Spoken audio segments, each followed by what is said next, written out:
Ini sudah 11 orang, kita mulai saja ya.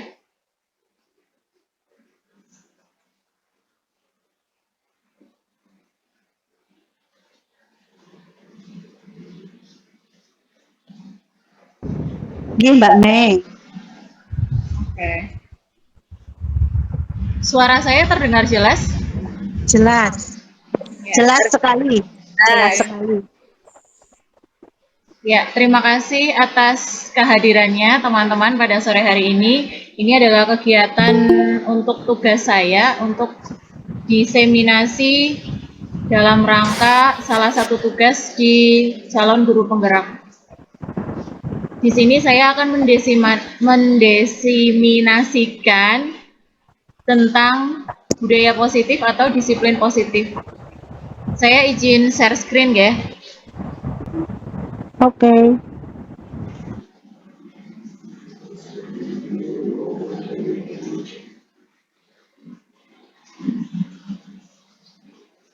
Sudah tampak?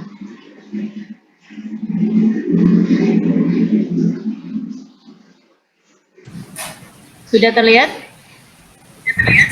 Sudah, Mbak. Ya. Sudah. Mbak. Kelihatan, tapi jadwal kelihatan ya, Mbak.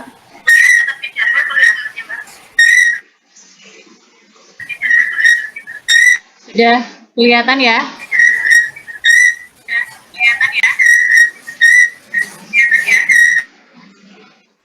Punya Mbak Mae sama Mbak Hairul feedback. Mungkin jangan berdekatan. Kita jauh-jauhan kok. Oh gitu. Mbak Yah di rumah, saya di sekolah.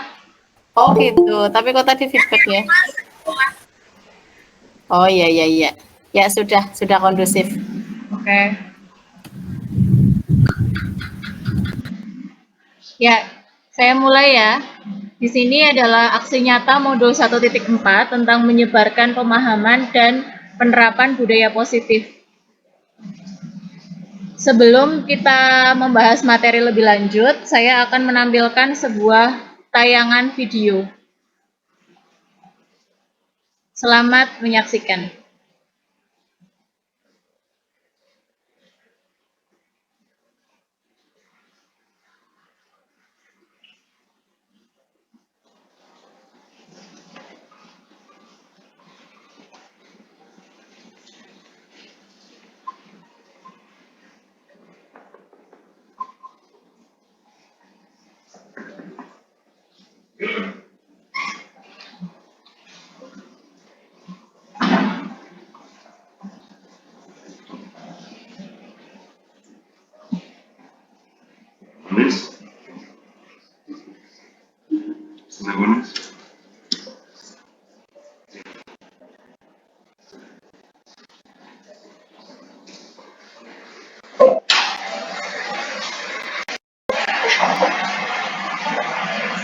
Vamos a perseguirnos.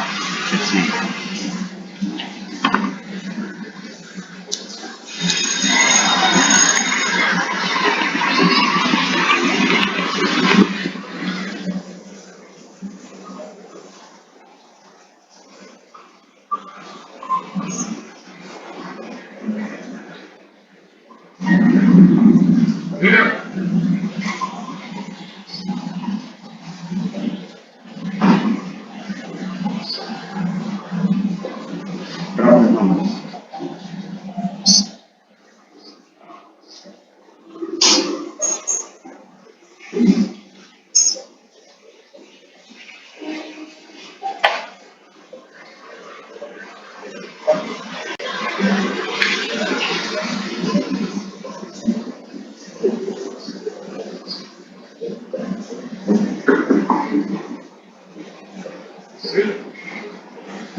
Ya, setelah kita bersama-sama menyaksikan video yang tadi, apa yang teman-teman rasakan setelah melihat tayangan tersebut? Mungkin ada yang bisa sharing atau bisa melalui kolom chat. Silakan.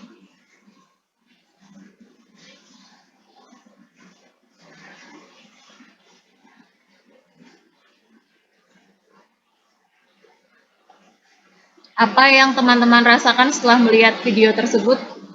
Bisa berkomentar mungkin.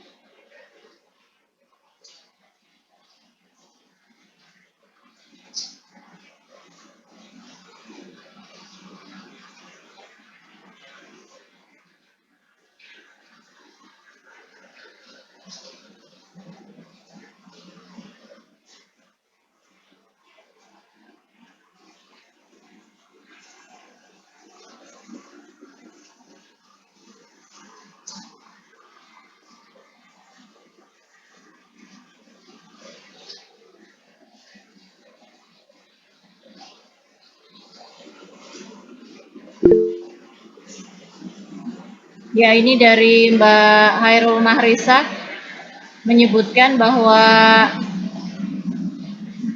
video tadi terenyuh, terharu, dan banyak rasa. Dari Mbak Ismi Priharini, videonya sedih, ya, terbawa perasaan, ya betul sekali. Karena di video tadi itu seorang guru yang tanpa menanyakan apapun terhadap siswanya, dia langsung menghukum begitu saja anak tersebut.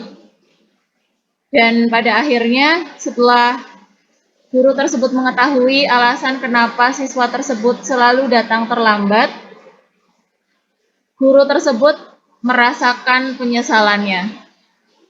Dan di akhir video terlihat seorang guru yang memeluk siswanya dengan penuh perasaan haru. Saya sudah beberapa kali melihat video tersebut, tapi endingnya selalu ingin menitikkan air mata. Betapa kita sebagai guru seolah-olah, mungkin saya sendiri sering merasakannya, jadi tanpa menanyakan alasan kepada anak, langsung serta-merta menghukum anak tersebut. Tidak tahu, tidak ditelusuri terlebih dahulu, tapi langsung dihukum anaknya. Saya utamanya sendiri, saya yang sering melakukan itu ketika ada anak yang melakukan kesalahan, tidak mengerjakan tugas, dan lain sebagainya, langsung saya hukum.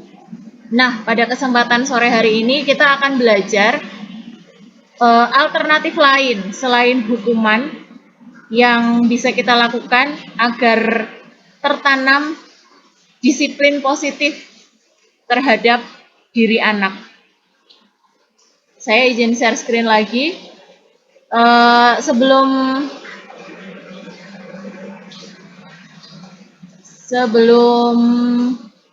saya tampilkan,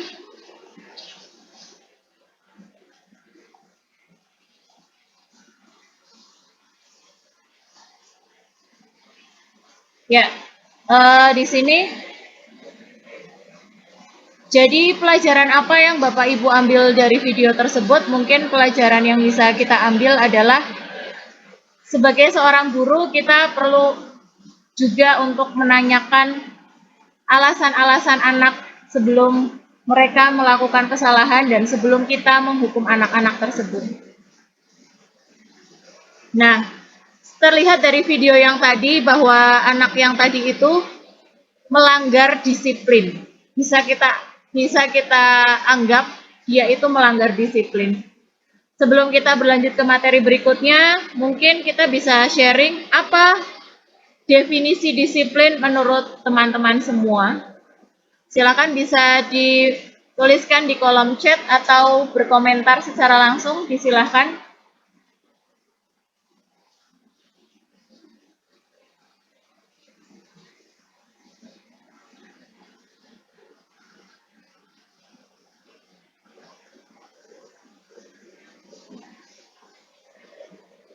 Silakan bisa dikomentari apa itu disiplin.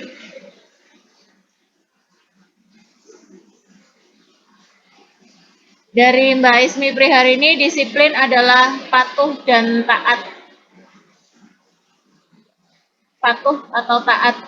Mungkin yang lain bisa berkomentar apa itu disiplin? Patuh dan taat terhadap tanggung jawab. Mungkin yang lain bisa berkomentar?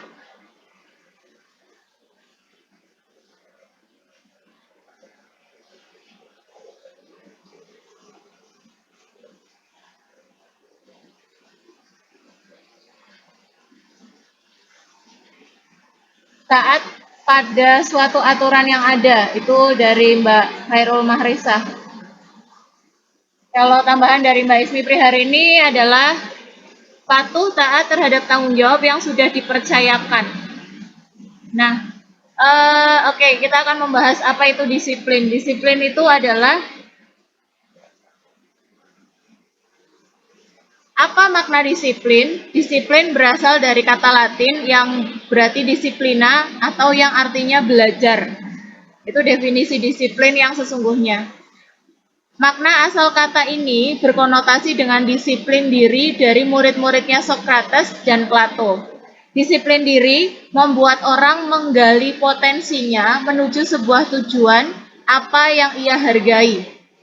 Namun, dalam budaya disiplin di Indonesia terutama, disiplin itu telah berubah menjadi sesuatu yang dilakukan seseorang kepada orang lain untuk mendapatkan kepatuhan. Seperti yang sudah tadi disampaikan oleh Mbak Ismi Priharini bahwa disiplin adalah taat atau patuh. Itu memang benar, disiplin di Indonesia itu dianggap sebagai kepatuhan. Kemudian kecenderungan umum menghubungkan kata disiplin dengan ketidaknyamanan, bukan dengan apa yang kita hargai atau pencapaian sesuatu yang kita hargai, yang dihargai oleh diri kita sendiri. Kemudian, menurut Bapak Pendidikan kita, Ki Hajar Dewantoro menyatakan bahwa di mana ada kemerdekaan, di situ harus ada disiplin yang kuat. Sungguh pun disiplin itu bersifat self-disiplin, yaitu kita sendiri yang mewajibkan kita sekeras-kerasnya. Tetapi itu sama saja, sebab jikalau kita tidak cakap melakukan self-disiplin, wajiblah penguasa lain mendisiplinkan diri kita. Dan peraturan demikian itu harus ada di dalam suasana yang merdeka. Ki Hajar Dewantoro, Pemikiran Konsepsi Keteladanan Sikap Merdeka, cetakan kelima, tahun 2013, halaman 740. Kemudian disiplin itu bisa dilakukan karena ada motivasi. Semua perilaku manusia, tidak hanya perilaku disiplin, itu pasti ada motivasi. Kita makan, motivasinya adalah biar kenyang. Kita minum untuk menghilangkan haus. Kita berolahraga, motivasinya supaya diri kita sehat. Kita berangkat tepat waktu, motivasinya mungkin supaya tidak dihukum dan lain sebagainya. Motivasi itu dibagi menjadi dua. Yang pertama adalah motivasi eksternal dan motivasi internal. Motivasi eksternal itu untuk menghindari ketidaknyamanan, hukuman, dan apa yang akan terjadi bila saya tidak melakukannya. Contohnya, kalau saya tidak memakai sepatu hitam, saya akan dihukum. Misalnya begitu. Jadi untuk menghindari hukuman itu, kita melakukan apa yang diminta sesuai dengan aturan. Kita berangkat pagi jam 7 pagi misal. Di situ kita mungkin jika berangkat lebih dari itu kita akan dihukum. Nah, untuk menghindari hukuman tersebut, oleh karena itu kita melakukannya. Jadi itu motivasi dari eksternal karena adanya hukuman. Kemudian motivasi eksternal yang lain yaitu untuk mendapatkan imbalan atau institusi apa yang saya akan peroleh jika saya melakukannya. Oh, jika saya nilainya 100, saya akan dipuji oleh bu guru. Jika saya nilainya 100, aku akan dapat kasih sayang lebih dari orang tua. Nah, mungkin jika saya rajin sholat, maka nanti misal bagi anak-anak ya, jika saya rajin sholat, besok saya akan diberikan sepeda baru, misalkan begitu. Itu adalah motivasi eksternal karena adanya imbalan. Sedangkan ada lagi yang motivasi berikutnya yaitu motivasi internal untuk menghargai diri sendiri. Saya akan menjadi orang yang seperti apa jika saya melakukannya. Untuk menghargai diri sendiri. Disinilah nilai kebajikan universal bisa terbentuk. Untuk menghargai diri sendiri, saya di sini, jika saya melakukannya, jika saya membuang sampah di tempat sampah, maka lingkungan akan menjadi bersih. Jika saya sholat tepat waktu, maka hati saya akan menjadi tenang. Mungkin seperti itu. Itu adalah motivasi internal. Kemudian, nah, di dalam selain teori motivasi, di sini ada teori kontrol. Apa itu teori kontrol? Teori kontrol itu adalah berposisi sebagai seorang apakah ketika kita menemui pelanggaran yang terjadi. Yang pertama pemberi hukuman, yang kedua pembuat rasa bersalah, yang ketiga teman, yang keempat pemantau, dan yang kelima sebagai manajer. Di sini pemberi hukuman cenderungnya tanpa bertanya kepada anak yang melakukan kesalahan, kita langsung memberi hukuman. Seperti yang dilakukan oleh guru di dalam video yang tadi. Kemudian, pembuat rasa bersalah. Kita akan, setelah anak itu melakukan kesalahan, tidak hanya diberi hukuman, namun kita cenderung memberikan penguatan kepada dia, supaya dia itu merasa bersalah. Kamu tahu nggak sih, ini itu salah. Kalau kamu seperti ini, kalau kamu berbuat seperti ini, kamu akan seperti ini. Kita berikan hal-hal negatifnya kita sampaikan kepada anak tersebut. Kemudian posisi kontrol yang ketiga adalah sebagai teman. Sebagai teman di sini, kata-kata yang sering diucapkan adalah, kamu nggak kasihan sama Bu Guru? Nanti kalau kamu seperti ini terus, Bu Guru harus laporan apa ke Pak Kepala Sekolah? Bu Guru harus bagaimana kalau Bu Guru seperti ini, kalau kamu seperti ini terus? Ayo kita bersama-sama. Nah, itu posisi kontrol sebagai teman.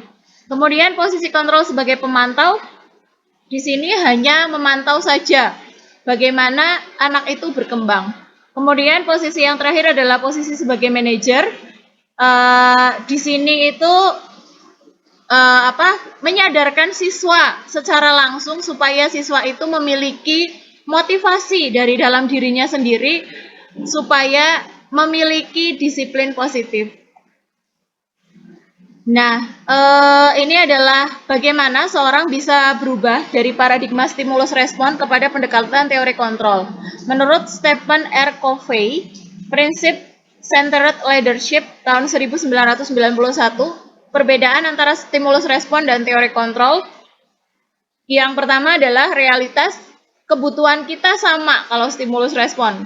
Jadi anak yang seperti apapun itu dianggapnya sama.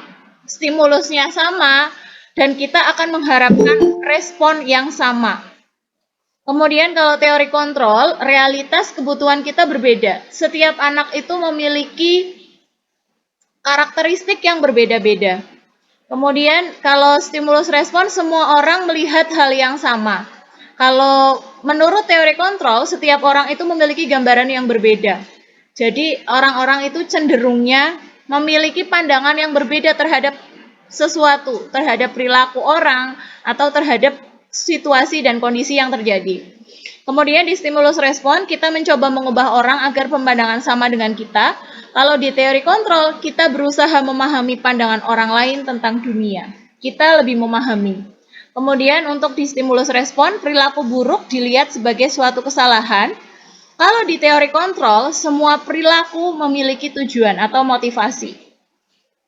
Kemudian kalau di stimulus respon, orang lain bisa mengontrol saya. Kalau di teori kontrol, hanya Anda yang bisa mengontrol diri Anda sendiri. Jadi anak-anak itu nanti kita pengaruhi supaya dia itu memiliki motivasi internal dari dalam dirinya sendiri untuk melakukan disiplin positif. Kemudian di stimulus respon saya bisa mengontrol orang lain. Kalau di teori kontrol, Anda tidak bisa mengontrol orang lain karena orang lain itu punya pandangan sendiri-sendiri. Kemudian kalau di stimulus respon, pemaksaan ada pada saat bujukan gagal. Kalau di teori kontrol, kolaborasi dan konsensus menciptakan pilihan-pilihan yang baru. Kemudian kalau di stimulus respon yang terakhir, model berpikir itu menang kalah. Kalau di teori kontrol, menang semua. Jadi kita menghargai semua pendapat anak. Nah, untuk melakukan hal tersebut, kita bisa melakukan dengan segitiga restitusi. Segitiga restitusi ini terdiri dari 3 bagian. Yang pertama, ini nggak harus urut ya, menstabilkan identitas, validasi kebutuhan, dan menanyakan keyakinan. Ketika anak melakukan kesalahan, kita bisa terlebih dahulu menstabilkan identitasnya. Kita ingatkan kembali, setiap orang pasti pernah melakukan kesalahan. Kamu bukan satu-satunya yang pernah melakukan ini, misal terlambat. Oh, kamu bukan satu-satunya anak yang pernah terlambat. Temanmu juga pernah ada yang terlambat, terus kita tanya lagi. Kamu pasti punya alasan, kenapa sih kamu terlambat? Kenapa sih kamu melakukan itu? Kenapa sih kamu nakal sama temanmu? Kenapa sih kamu jahil sama temanmu? Pasti kamu punya alasan tertentu. Nah, untuk mendapatkan alasanmu itu, kamu pasti punya cara yang lebih efektif untuk mendapatkan apa yang kamu butuhkan. Itu validasi kebutuhan. Nanti ada kebutuhan dasar manusia. Kita tanyakan, kita analisis, kita identifikasi apa sih kebutuhan dasar yang dibutuhkan oleh anak. Nah, setelah kita menstabilkan identitas dan memvalidasi kebutuhan, kita bisa menanyakan keyakinan. Nilai-nilai apa yang kita sepakati? Nah, kamu ingin menjadi orang yang seperti apa sih? Kalau kamu terlambat terus, nanti kamu ketinggalan pelajaran kan? Emangnya kamu pengen ketinggalan pelajaran terus? Misal begitu. Kita munculkan supaya anak itu lebih memiliki motivasi dari dalam dirinya. Nah, untuk melaksanakan segitiga restitusi ini, kita perlu mengetahui kebutuhan dasar manusia. Ada 5 kebutuhan dasar manusia. Realitanya, kebutuhan setiap manusia itu berbeda. Kita berusaha memahami pandangan orang lain tentang dunia. Setiap orang itu memiliki gambaran yang berbeda tentang kehidupan. Yang pertama, kebutuhan dasar manusia adalah bertahan hidup. Yang kedua adalah kasih sayang dan rasa diterima. Yang ketiga, kebebasan. Yang keempat, kesenangan. Dan yang kelima, penguasaan. Ini adalah kebutuhan dasar manusia. Dari perilaku yang dilakukan oleh anak, pasti dia itu memiliki kebutuhan dasarnya. Apakah dia ingin kasih sayang, ingin rasa diterima, atau mungkin ketika dia sembarangan menggunakan baju ketika sekolah atau potongan rambutnya tidak mau sesuai dengan aturan, mungkin dia menginginkan kebebasan atau kesenangan atau penguasaan. Nah, untuk melakukan segitiga restitusi yang tadi, selain dengan mengidentifikasi apa sih kebutuhan anak, kita juga perlu menanyakan keyakinan. Nah, untuk menggunakan segitiga restitusi ini, kita perlu mengadakan keyakinan kelas. Kalau dulu namanya kesepakatan kelas, kalau sekarang keyakinan kelas. Keyakinan kelas merupakan sebuah ketetapan yang telah disepakati bersama antar warga kelas.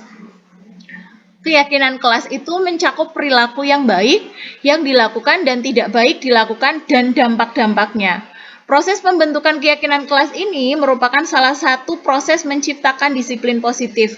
Dengan adanya keyakinan kelas, murid akan melaksanakan keyakinan kelas dengan bertanggung jawab dan didasari motivasi intrinsik ingin berbuat kebaikan demi dirinya dan lingkungannya.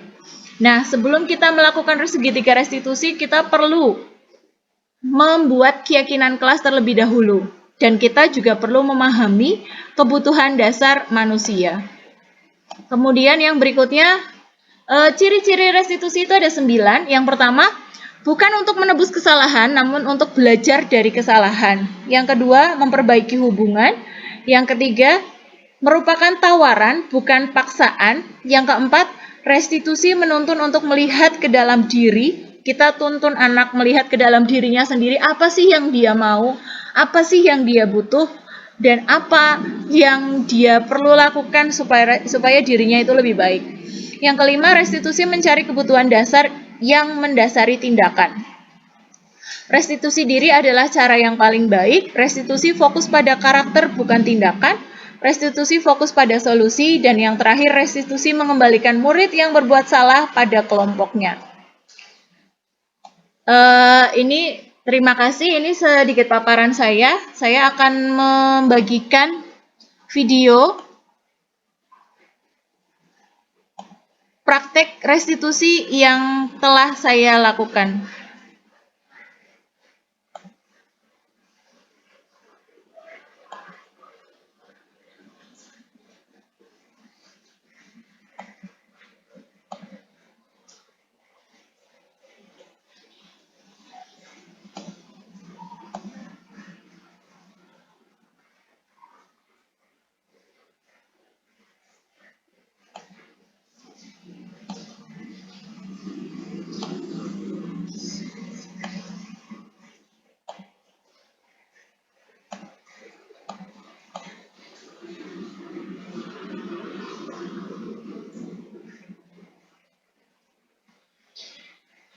Sudah terlihat nggih?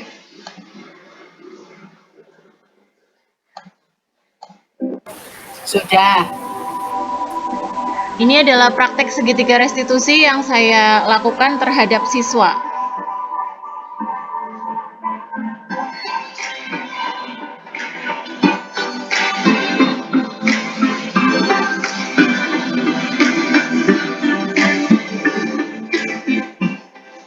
Nah, di sini suatu hari Nur Faizin, Iqbal, dan Rafki berbicara tidak sopan di dalam kelas. Berdasarkan kesepakatan kelas yang telah dibuat, ada konsekuensi yang harus diterima jika seseorang bicara tidak sopan atau tidak menghormati orang lain.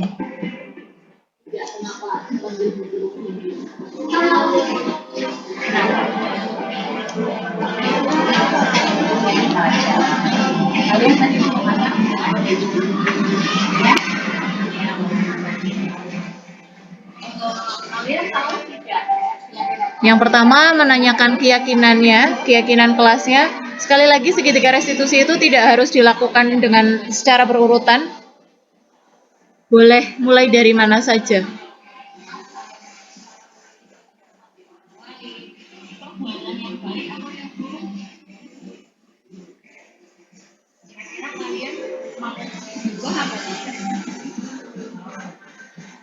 Kalian mau mengulangi perbuatan kalian?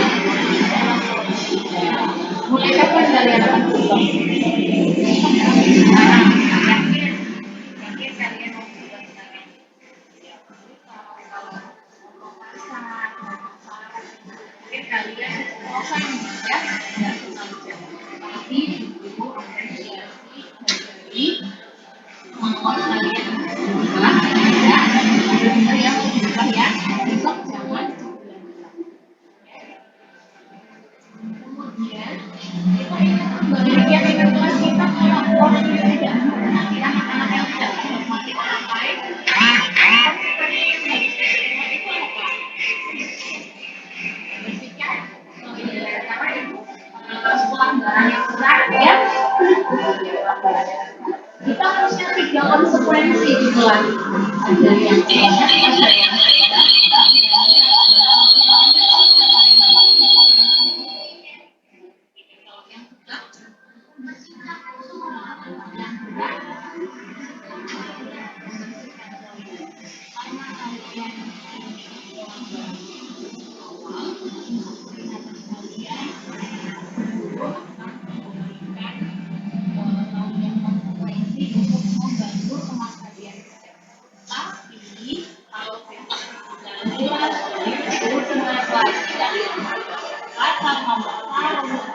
Besok kalian langsung mendapat konsekuensi yang berat.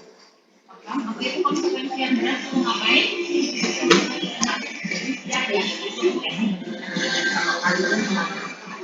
Paham?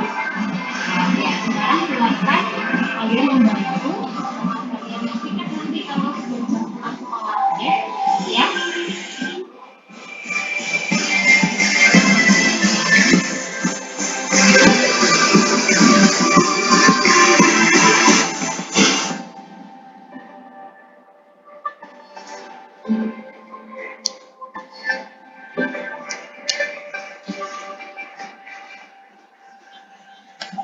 Nah, di kasus yang kedua, suatu hari Saiful itu menangis karena dipukul oleh Savana.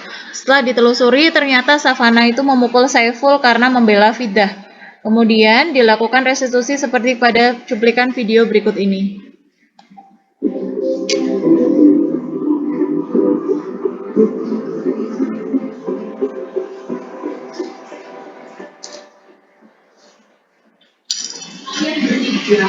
Tahu atau enggak kenapa dipanggil video di sini?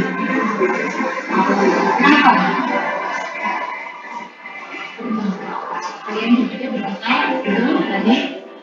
tadi nangis.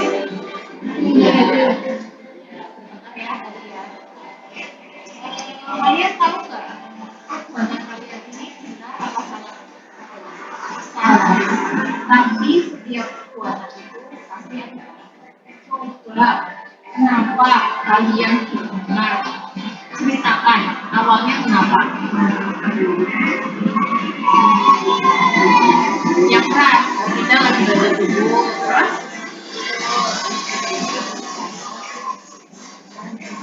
oh itu datang kamu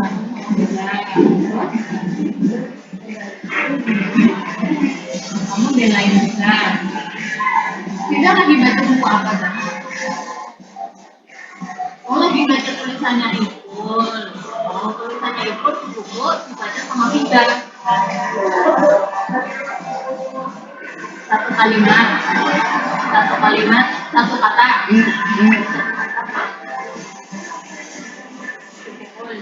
Oh Ipul sama Ipul kita akan baca tulisannya Ipul.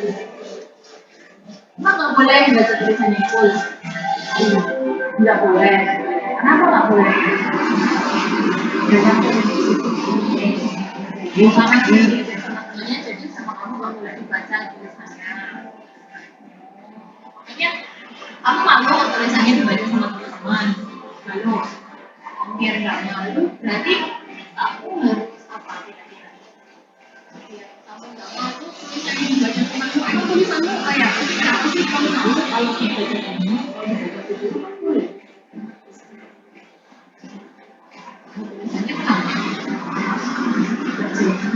Oh diledekin, tulisannya jelek.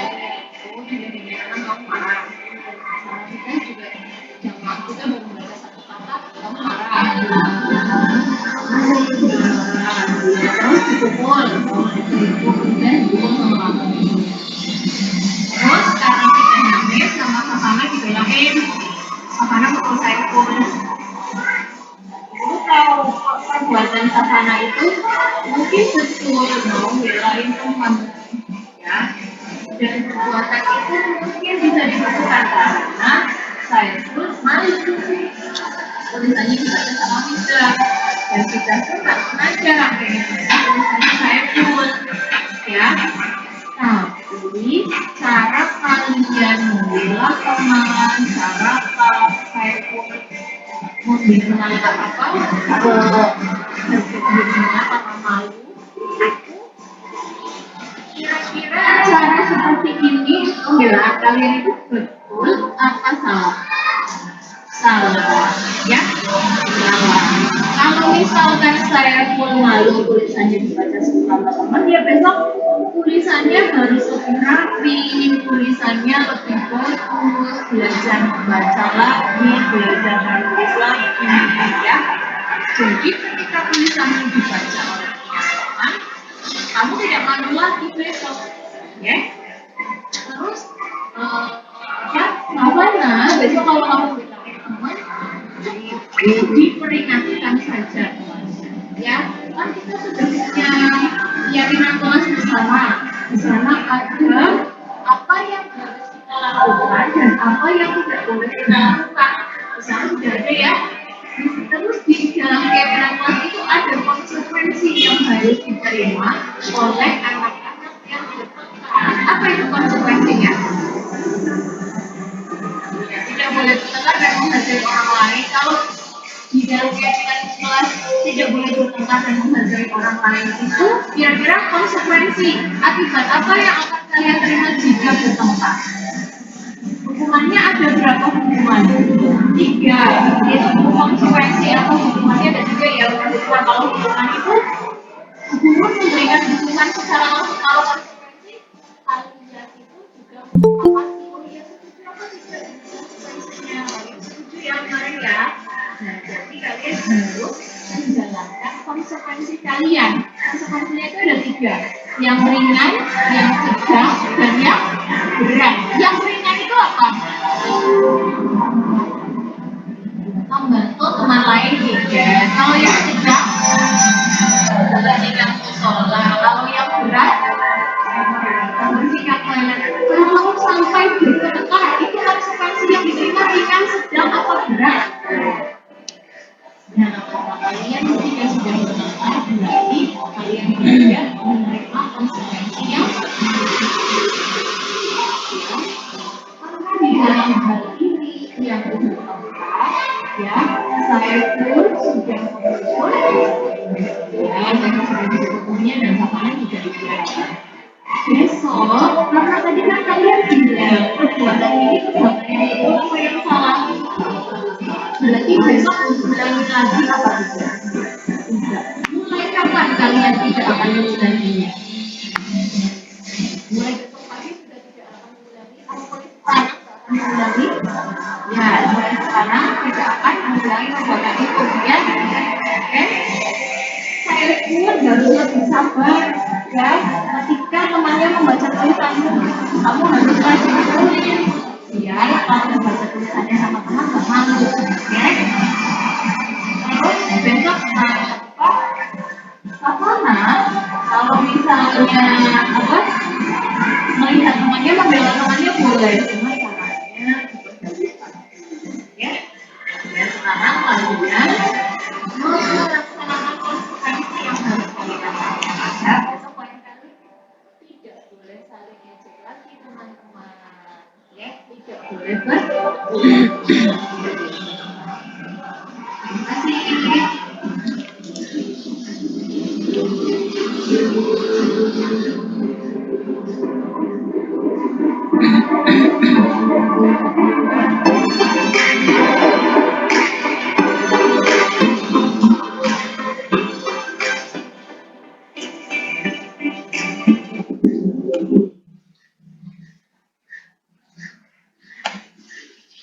Ya, sekian praktik restitusi yang sudah saya lakukan. Mungkin di sini ada pertanyaan tentang praktik segitiga restitusi atau disiplin positif yang saya lakukan di sekolah. Silakan 3 penanya.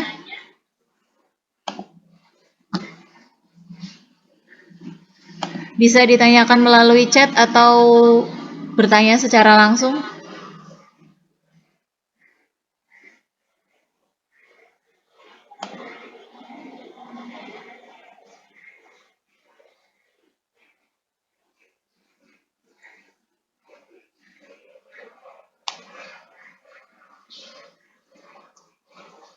Mungkin bisa mengoreksi praktek segitiga restitusi yang telah saya lakukan.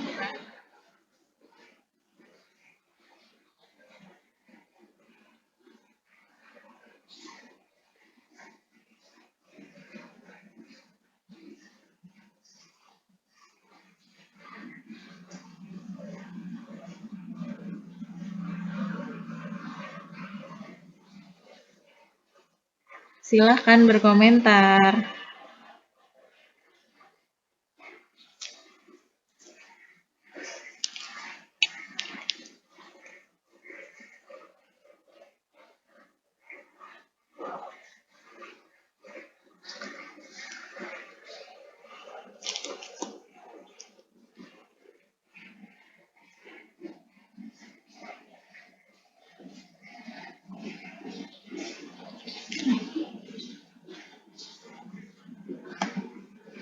Silahkan berkomentar. Wis main banget. Mungkin kalau nggak ada komentar, mau ada yang ditanyakan terkait praktik segitiga restitusi?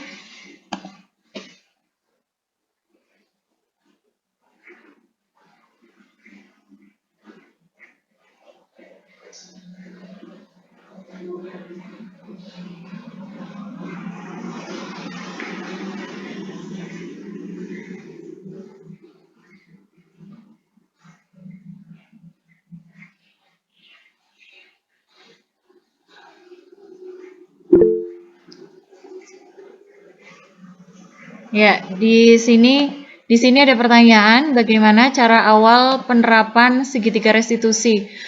Seperti yang sudah saya sampaikan tadi, bahwa untuk penerapan segitiga restitusi itu tidak harus dimulai dari mengidentifikasi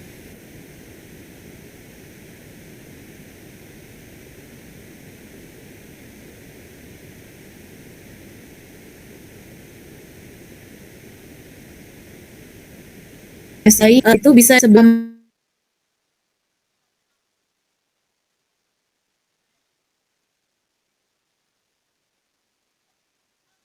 tahu hal baik yang harus dilakukan dan apa hal-hal yang kurang.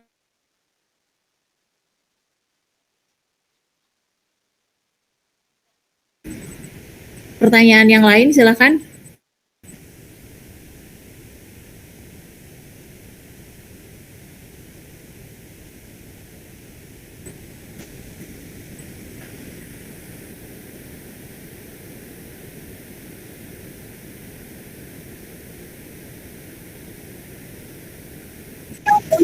Ya, silahkan Mbak tanyakan.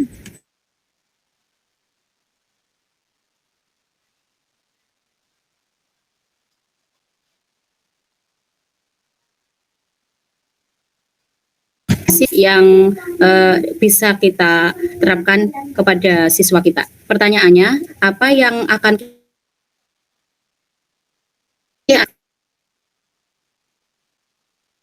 atau justru sebaliknya kita memaafkan saja?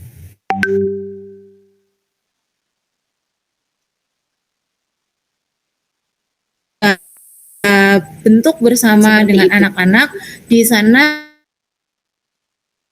konsekuensi apa yang harus dilakukan, tidak hanya anak, termasuk bu gurunya juga. Konsekuensi apa sih yang harus juga itu melakukan kesalahan. Contohnya di kelas saya itu ada 3 konsekuensi yang harus dilakukan ketika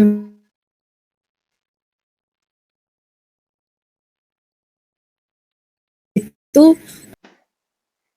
Sebelum kita melakukan praktik segitiga restitusi, terlebih dahulu kita itu harus membuat keyakinan kelas terlebih dahulu dengan anak-anak. Jadi kita yakini bersama apa sih hal-hal baik yang harus dilakukan dan apa hal-hal yang kurang baik yang seharusnya tidak dilakukan oleh anak-anak. Seperti itu. Mungkin ada tambahan? Pertanyaan yang lain silakan.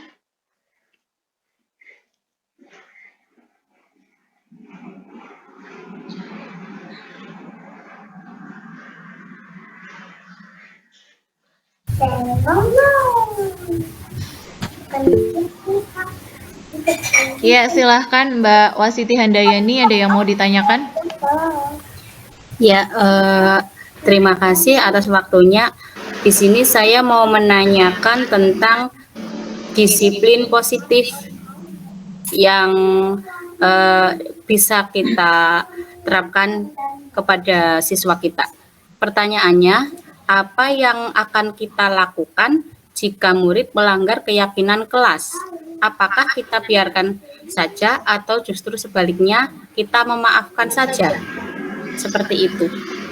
Nah, iya, di dalam keyakinan kelas tadi, di dalam keyakinan kelas yang sudah kita bentuk bersama dengan anak-anak, di sana harus terdapat konsekuensi. Konsekuensi apa yang harus dilakukan, tidak hanya anak, termasuk bu gurunya juga. Konsekuensi apa sih yang harus dilakukan ketika anak atau gurunya juga itu melakukan kesalahan. Contohnya di kelas saya itu ada 3 konsekuensi yang harus dilakukan ketika mereka melakukan pelanggaran ringan, pelanggaran sedang, dan pelanggaran berat. Di situ saya memberikan konsekuensi, alternatif konsekuensi bukan yang menggunakan uang. Kadang kan ada ya, kalau dulu saya pernah pakai denda-dendaan. Nah, hasil dari ketika kita melakukan denda kepada anak itu akan cenderung nanti aku mau itu nggak garap PR, nanti aku mau minta uang kan aku punya duit lebih nih, nggak apa-apa nih nggak garap PR kader duit lebih kayak gitu. Nanti mungkin dia bisa minta ke orang tuanya.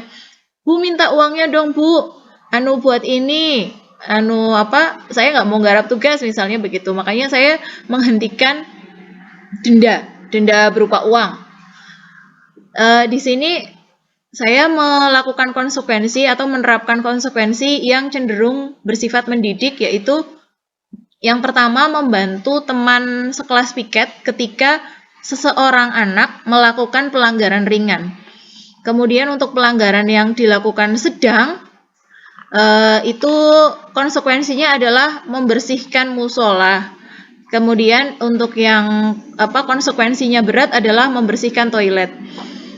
Di sini anak-anak sudah awal-awal mereka sering sekali laporan, Bu, ini anak ini Bu, ini yang ini melanggar ini Bu, ini melanggar ini Bu, ini seperti ini, ngomongnya nggak sopan dan lain sebagainya. Berarti terus mereka tahu sendiri, terus nanti teman-temannya itu otomatis mengontrol apa yang harus dilakukan, konsekuensi apa yang harus dilakukan. Anak-anak itu otomatis mengontrol temannya.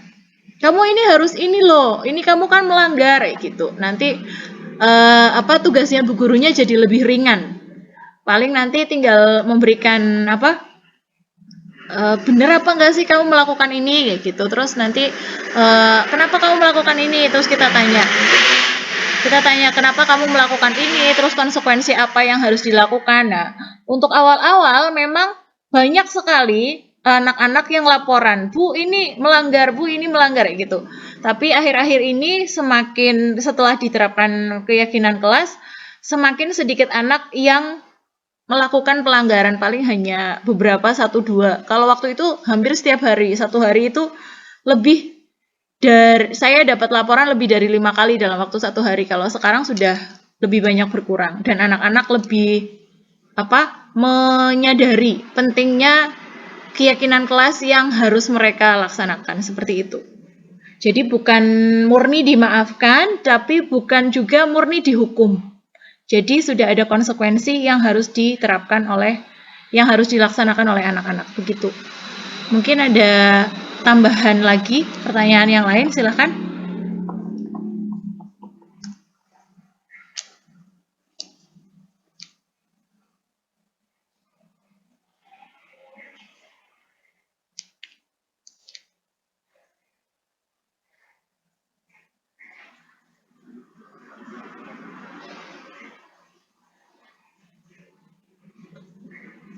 Atau kita akhiri saja? Ya 1 jam nggak apa-apa deh. Mungkin ada pertanyaan yang lain selain dari Mbak Hairul Mahrisah dan Mbak Wasiti Handayani?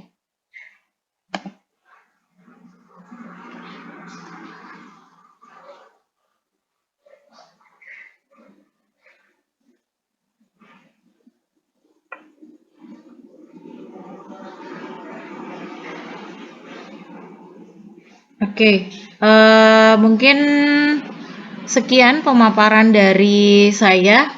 Kalau ada kurangnya, oh iya, terima kasih sudah sedikit paham Mbak Mai, terima kasih. Ya, terima kasih telah bergabung pada acara diseminasi yang saya lakukan.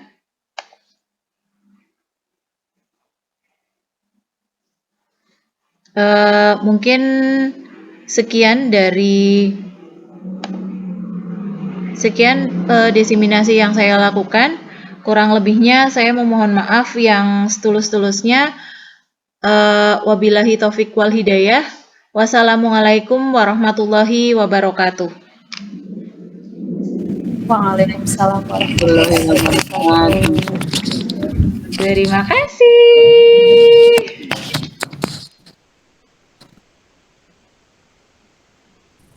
Silakan boleh meninggalkan ruang.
Ramos percelit mă, cetsi.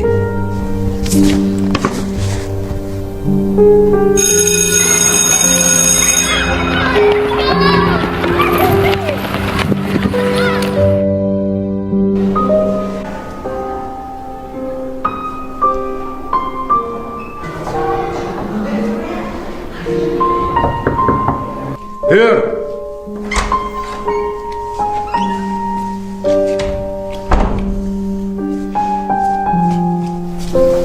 Fragment honest.